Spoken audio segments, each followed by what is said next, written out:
Assalamualaikum warahmatullahi wabarakatuh. Saya Firman Dwi Cahyo, NPM 0206 dari Manajemen 19D. Internasionalisasi PT Samsung Elektronik Indonesia. Samsung merupakan perusahaan teknologi terbesar di dunia, berpusat di Seocho, Seoul, Korea Selatan. Perusahaan ini telah menjangkau 400 juta konsumen per tahun untuk semua penjualan perangkat seluler di seluruh dunia. Adapun upaya internasionalisasi yang dijalankan oleh Samsung sebagai berikut. Yang pertama, mempertahankan basis research and development berdasarkan kebutuhan konsumen.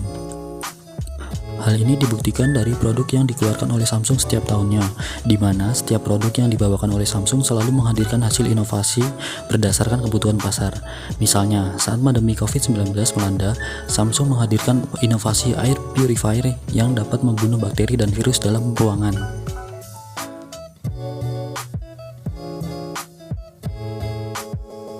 Yang kedua, menjaga dan mengembangkan ekosistem bisnis.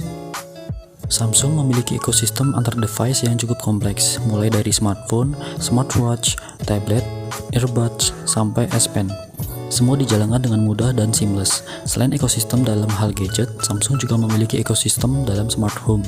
Beberapa produk diantaranya seperti smart TV, AC, kulkas, mesin cuci, dan air purifier.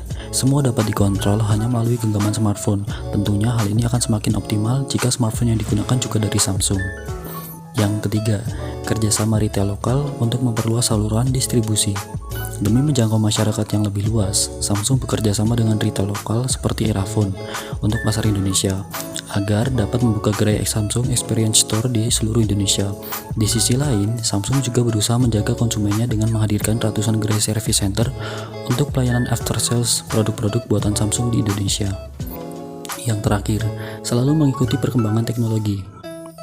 Belajar dari Nokia, Samsung berusaha untuk selalu beradaptasi dengan teknologi terbarukan yang lebih inovatif. Sebut saja inovasi teknologi 6G yang sedang dikembangkan oleh Samsung. Walaupun 5G belum digunakan secara massal, namun Samsung sudah melangkah lebih jauh dengan mengembangkan teknologi 6G yang lebih dulu. Selain itu, Samsung juga menghadirkan smartphone dengan konsep foldable phone, yang mana hal ini sebelumnya tidak pernah dilakukan oleh brand kompetitor seperti Apple.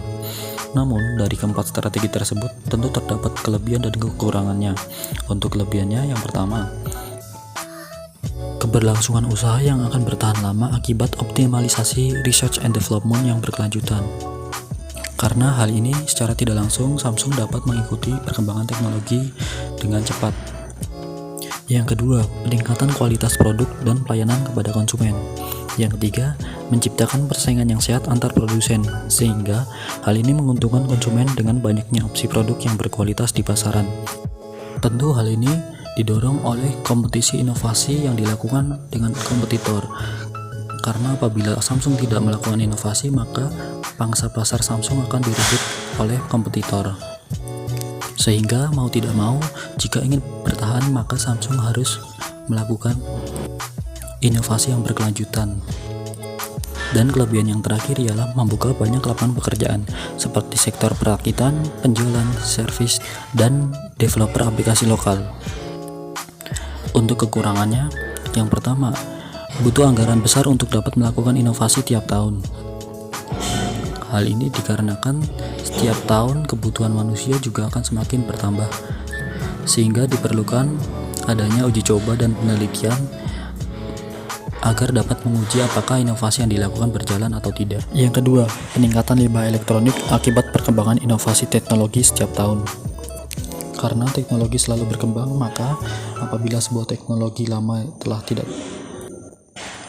apabila teknologi terbarukan telah ditemukan, maka kemungkinan besar smartphone ataupun gadget dengan teknologi lebih lama atau lebih tua maka tidak akan digunakan lagi di masa depan, sehingga hal ini dapat merusak lingkungan secara tidak langsung.